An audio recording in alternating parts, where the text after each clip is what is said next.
ભારતના વિકાસમાં ભારતીય સેનાના મહત્વ પર ભાર મૂકતા જનરલ ઉપેન્દ્ર દ્વિવેદી। પુણેમાં આર્મી સ્ટાફના પ્રમુખ જનરલ ઉપેન્દ્ર દ્વિવેદી દ્વારા એક પ્રેરણાત્મક પ્રવચન આપવામાં આવ્યું, જ્યાં તેમણે દેશની સુરક્ષા અને પ્રગતિ સુનિશ્ચિત કરવામાં ભારતીય સેનાની મહત્વપૂર્ણ ભૂમિકા પર પ્રકાશ પાડ્યો। સૈન્ય કાર્યક્રમ દરમિયાન જનરલ દ્વિવેદીએ જણાવ્યું, આજે આપણો દેશ નવી યુગના બારણેથી આગળ વધી રહ્યો છે અને વિકસિત ભારતના લક્ષ્ય તરફ સરળતાથી આગળ વધી રહ્યો છે। તેમણે પ્રગતિ માટે સુરક્ષિત વાતાવરણના મહત્વ પર ભાર મૂકતા કહ્યું, અમારા દેશને પ્રગતિ અને વિકાસના માર્ગે આગળ વધવા માટે એક સ્થિર અને સુરક્ષિત વાતાવરણ જરૂરી છે, જેમાં ભારતીય સેનાની મહત્વપૂર્ણ ભૂમિકા છે। જનરલ દ્વિવેદીએ ભારતીય સેનાના ભવિષ્ય માટે પોતાનું વિઝન રજૂ કર્યું। તેમણે ભારતીય સેનાને આધુનિક, ચપળ, અનુકૂલશીલ અને ટેકનોલોજી સક્ષમ બળ બનાવવા માટેના પ્રયાસો પ્રત્યે વિશ્વાસ વ્યક્ત કર્યો।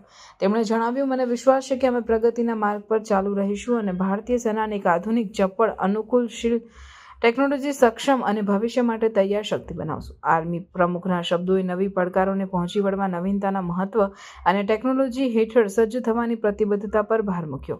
તેમના ભાષણમાં સશસ્ત્ર દળોની તે પ્રતિબદ્ધતાનો સમાવેશ થયો જે રાષ્ટ્રને સુરક્ષિત બનાવતા તેમજ વિકસિત અને સમૃદ્ધ દેશ બનાવવા માટેના દૃષ્ટિકોણમાં યોગદાન આપે છે। भारतीय थल सेना दिवस 2025 के अवसर पर मैं भारतीय सेना के सभी रैंक्स, उनके परिवारजन, पूर्व सैनिकों, वीर नारियों, सिविल रक्षा कर्मियों तथा यहां पर उपस्थित सभी अतिथिगण शामिल एक्स चीफ्स, फॉरेन डिग्नेटरीज एवं मीडिया जगत के सदस्यों को हार्दिक शुभकामनाएं देता हूं।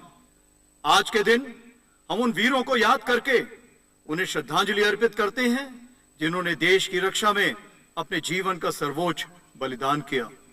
उनके बलिदान और शौर्य की गाथा हमें हमेशा प्रेरित करती रहेगी।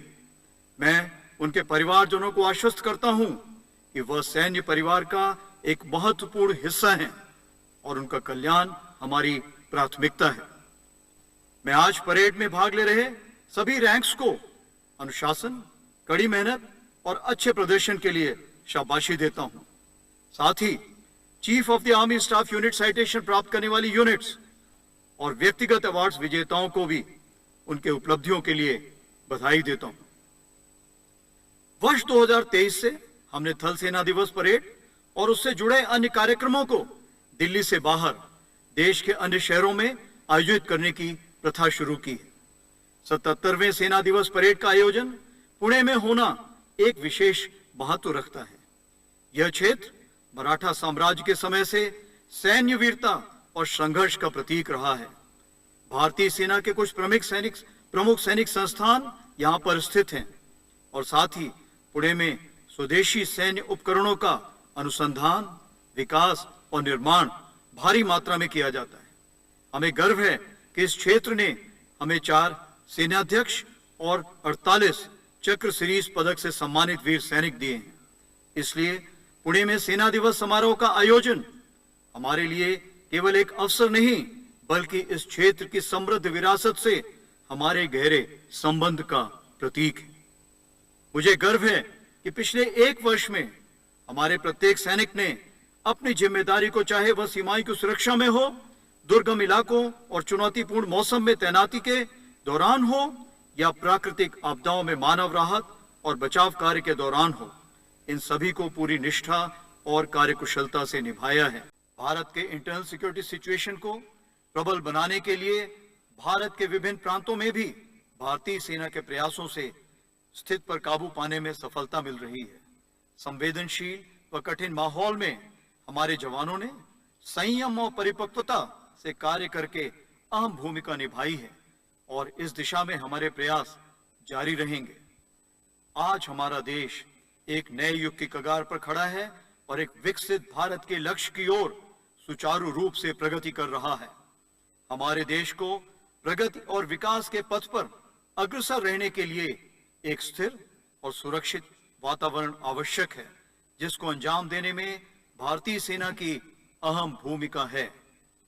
भविष्य की चुनौतियों का सामना करने के लिए हमने एक डिकेड ऑफ ट्रांसफॉर्मेशन यानी परिवर्तन के दशक के रोड मैप की व्यापक रूपरेखा तैयार की है। इस परिवर्तन का उद्देश्य हमारी ऑपरेशनल प्रिपेयर्डनेस को मजबूत करना और हमारी फंक्शनल तथा एडमिनिस्ट्रेटिव दक्षता को बढ़ाना है। साथ ही वर्ष 2025 में हम अपना ध्यान ईयर ऑफ रिफॉर्म्स जो रक्षा मंत्री जी ने नियत किया है और ईयर ऑफ टेक्नोलॉजी एब्जॉर्प्शन पर केंद्रित करेंगे।